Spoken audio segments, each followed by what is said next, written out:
ఇదే ప్రాంగణంలో శివకేశవుల భేదానికి అతీతంగా ఒక శివాలయం కూడా ఉంది.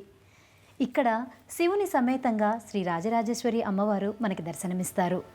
ఈ ఆలయానికి ఒక చిన్న కథనం కూడా ప్రాచుర్యంలో ఉందండి.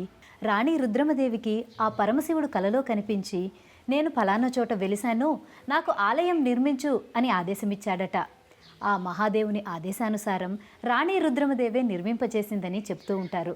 అయితే ఆ శివపార్వతులు అర్ధనారీశ్వరులుగా కొలువుతీరి ఉండటం ఇక్కడ విశేషం.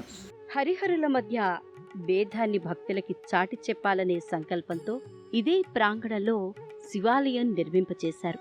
రాణి రుద్రమదేవి పూనుకుని నిర్మింపచేసినట్లు కథనం ప్రాచుర్యంలో ఉంది. చిన్న ఆలయంలో అర్ధనారీశ్వరులు అనుగ్రహిస్తూ దర్శనమిస్తారు. జన్మజ దుఃఖ వినాశకలింగం తత్ప్రణమామి సదాశివలింగం. దేవముని ప్రవరార్చితలింగం కామదహన కరుణాకరలింగం. రావణదర్ప వినాశకలింగం తత్ప్రణమామి సదాశివలింగం.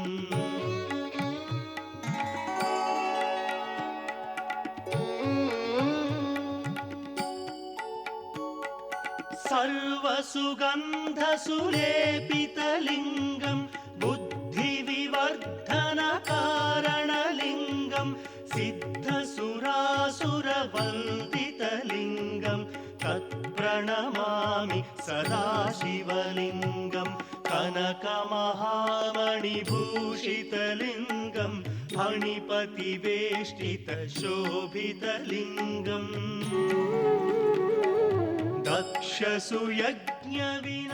కాకతీయులు నిర్మించిన అన్ని శివాలయాల్లోనూ నందికి ఒక ప్రత్యేకత ఉంటుందండి. వరంగల్ 1000 స్తంభాల గుడిలో, రామప్ప గుడిలో నందికున్న ప్రత్యేకత ఏంటో మనందరికీ తెలిసిందే కదా.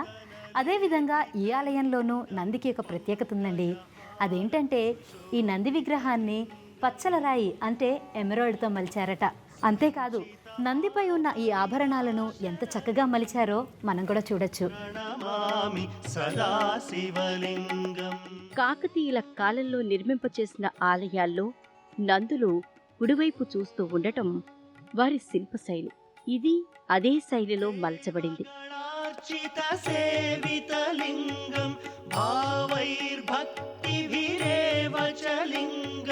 దినకర కోటి ప్రభాకరలింగం తత్ప్రణమామి సదాశివలింగం. అష్టదళోపరివేష్టితలింగం సర్వసముద్భవకారణలింగం. అష్టదరిద్ర వినాశనలింగం తత్ప్రణమామి సదాశివలింగం. అమ్మా, అలాంటి వాళ్ళది నిజమైన ప్రేమ కాదు, అది వ్యామోహం. ఎగ్జాక్ట్లీ చిన్నత్త, నిజంగా ప్రేమించుకున్న వాళ్ళు అలా చేయరు. ఎంత మనసు విరిగిపోతే కన్న కూతుర్ని పట్టుకొని మా దృష్టిలో చచ్చిపోయా ఉంటుందా తల్లి? అది సరే అమ్మా, తన కూతురుతో తన మాట అనేటప్పుడు ఆమె మాటల్లో వ్యథ, కళ్ళల్లో బాధ గమనించావమ్మా? పెద్దబాబుకు బర్త్డే విషెస్ చెప్పు కూడా వెళ్ళాం కదా. ఊరికే ఎలా కాలిపోతుంది? మంట పెడితేనో పడితేనో తగలబడుతుంది.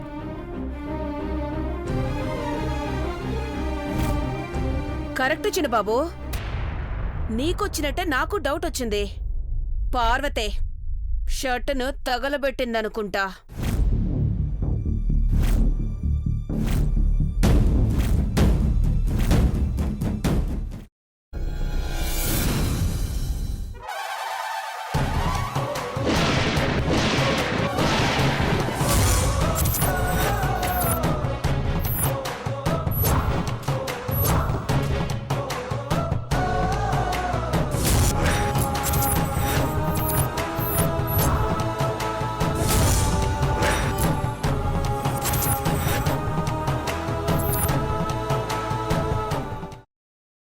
తర్వాత పొట్టు తీసేసి చాప్ చేసి పక్కన పెట్టుకోవాలి.